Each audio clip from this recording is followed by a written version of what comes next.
नमस्कार, मैं अंजना और आप देख रहे हैं तहलका लाइव टीवी, आपकी आवाज। आइए रुक करते हैं आज की बड़ी खबर पर। कुछ बड़ा होने वाला है। इजराइल ईरान युद्ध के बीच अमेरिका ने मिडिल ईस्ट में भेजे लड़ाकू विमान।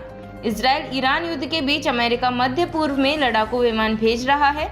3 अमेरिकी अधिकारियों ने कहा कि अमेरिकी सेना मध्य पूर्व में और अधिक लड़ाकू विमान तैनात कर रही है और अन्य युद्धक विमानों की तैनाती बढ़ा रही है, और जिससे इजराइल और ईरान के बीच युद्ध के बीच इस क्षेत्र में अमेरिकी सैन्य बलों को मजबूती मिलेगी।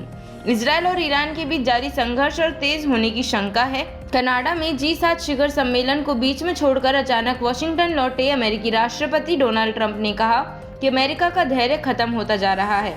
इस बीच रॉयटर की रिपोर्ट के मुताबिक इजराइल ईरान युद्ध के बीच अमेरिका मध्य पूर्व में लड़ाकू विमान भेज रहा है। युद्धक विमानों की तैनाती बढ़ रही है।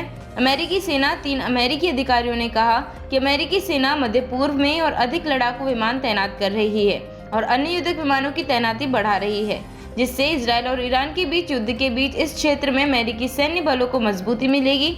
ये लड़ाकू विमान शामिल, एक अधिकारी ने कहा कि तैनाती में F-16, F-22 और F-35 लड़ाकू विमान शामिल हैं।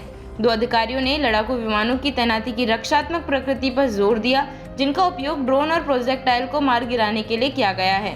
ट्रंप ने कहा कि हर किसी को तत्काल तेहरान खाली कर देना चाहिए और ईरान को बिना शर्त आत्मसमर्पण करना चाहिए। उन्होंने यह भी कहा कि ईरान के सर्वोच्च नेता अयातुल्ला अली खामेनेई अभी नहीं मरेंगे। हालांकि अमेरिका को पता है कि वे कहां छिपे हैं और वह आसान लक्ष्य है। जबकि इजराइल के रक्षा मंत्री इजराइल काट्ज का कहना है कि खामेनेई का भी वही प्रश्न हो सकता है जो इराकी राष्ट्रपति सद्दाम हुसैन का हुआ था। तेहरान में घर छोड़कर भागने लगे लोग। अमेरिकी राष्ट्रपति डोनाल्ड ट्रंप की चेतावनी के बाद ईरान की राजधानी तेहरान में लोग शहर छोड़कर सुरक्षित स्थानों की ओर भागने लगे हैं। तेहरान का मुख्य इलाका मंगलवार सुबह से ही खाली होने लगा और कई दुकानें बंद रहीं।